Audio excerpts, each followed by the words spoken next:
नमस्कार. ॲस्ट्रोवाणीमध्ये आपल्या सर्वांचं सहर्ष स्वागत आहे. आज आपण बघणार आहोत की कुंडली जुळवून लग्न करणं गुणमेलन किती आवश्यक आहे. कुंडली जुळवून लग्न करणं तर पारंपरिक ज्योतिषशास्त्राचा भागच आहे. आजकालच्या काळामध्ये जास्त गरज का निर्माण झाली आहे? कारण पूर्वीचं लग्नाचं वय किती होतं?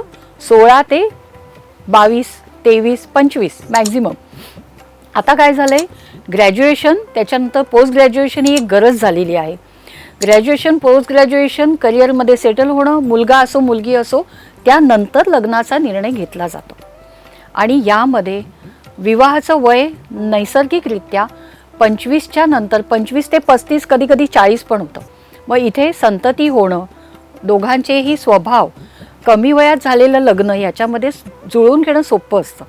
पण जेव्हा तुमचं वय 28, 30 तेव्हा तुमची मॅच्युरिटी लेवल वाढते आणि नॅचरली तुमची ॲडजस्ट करण्याची, सहन करण्याची, जुळवून घेण्याची क्षमताही मर्यादित होते.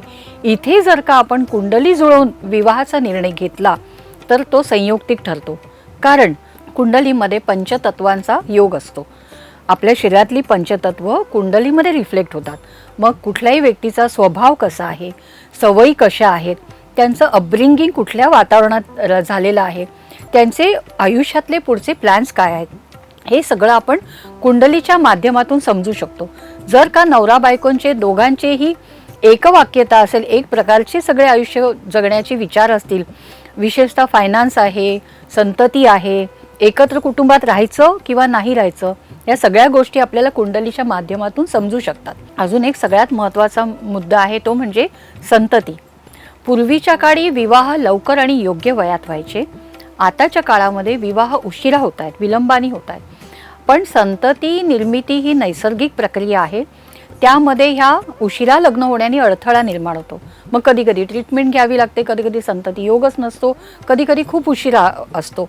मग यामध्ये जर का कुंडली जुळवताना आपण बघितलं की एखाद्याच्या पत्रिकेमध्ये संतती योग नाहीच आहे किंवा उशिरा आहे, पण त्या व्यक्तीने जर अशा व्यक्तीशी लग्न केलं की जिच्या कुंडलीमध्ये संतती स्थान छान आहे, संतती सुख उत्तम आहे, तर त्यांचं संतती होण्याचं नॉर्मल आणि व्यवस्थित होऊ शकतं.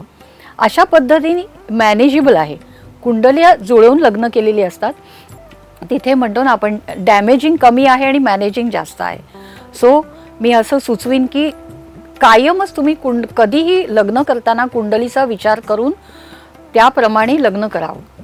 आताच्या काळात काय होतं, व्हर्च्युअल रिलेशन जास्ती आहेत किंवा ऑनलाईन डेटिंग करणं, डेटिंग ॲपवरून दोघांची ओळख होणं, त्यानंतर व्हर्च्युअली दोघं एकमेकांशी कनेक्ट होतात.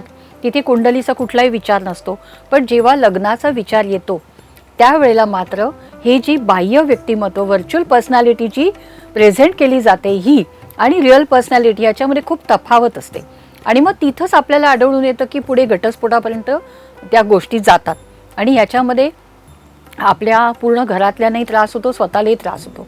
या गोष्टी टाळण्यासाठीच व्हर्च्युअल रिलेशन जरी असले, लव्ह मॅरेज जरी असलं तरी तुमची रिअल पर्सनॅलिटी काय आहे, तुमच्या अपेक्षा जोडीदाराकडून काय आहेत आणि जोडीदाराच्या तुमच्याकडून अपेक्षा काय आहेत, या दोन्ही गोष्टींची सांगड कुंडली जुळवण्याच्या माध्यमातून होऊ शकते. माझ्याकडे एक मुलाची कुंडली घेऊन आले होते आई वडील आणि त्या मुलासाठी मी 39 पत्रिका बघितल्या. कारण तो मुलगा अतिशय शांत स्वभावाचा आणि इंट्रोवर्ट, म्हणजे अबोल, शांत, पण करिअरमध्ये चांगला आणि कर्तव्य तत्पर मुलगा. मग याच्यासाठी जर का डॉमिनेटिंग, ॲग्रेसिव्ह आणि एक्स्ट्रॉवर्ट मुलगी बघितली तर त्यांचा संसार कसा होईल ह्याला कायमच सहन करावं लागेल. हा सबमिसिव्ह राहील आणि ती मुलगी डॉमिनेटिंग राहणार आणि ते कुठेतरी मिसमॅच पण होऊ शकतं. त्यामुळे 39 कुंडली बघून आणि शिवाय त्या कुंडली त्याच्या पत्रिकेमध्ये संतती स्थान दूषित होतं. मग पत्रिका जुळवतानाच अशा मुलीशी विवाह करून दिला गेला किंवा अशा मुलीची पत्रिका जुळवली की जिच्या कुंडलीमध्ये संतती स्थान अतिशय उत्तम होतं आणि त्यामुळे पुढे ट्रीटमेंट घेऊन संततीसाठी प्रयत्न करणं, मेडिकली किंवा IVF करणं किंवा मग संतती उशिरा होणं, या सगळ्या गोष्टी टाळल्या जातात. या उदाहरणाने हे निश्चित होतं की आपण प्रत्येक गोष्टीसाठी कुंडली जुळवून जर लग्न केलं किंवा विवाहाचा निर्णय घेतला तुम्ही तर तो जास्त संयुक्तिक आणि शुभ फलदायी होतो. तुम्हाला सर्वांना थँक्यू. आणि पुढच्या एपिसोडमध्ये आपण ब्रेकअप हा विषय घेणार आहोत, जो सगळ्यांचा जिव्हाळ्याचा आहे. कारण सगळे आजकालच्या काळात ब्रेकअप होण्याचं प्रमाण खूप वाढलेलं आहे. त्याची कारणंही समजून घेऊया आणि उपाययोजनाही समजून घेऊया. धन्यवाद.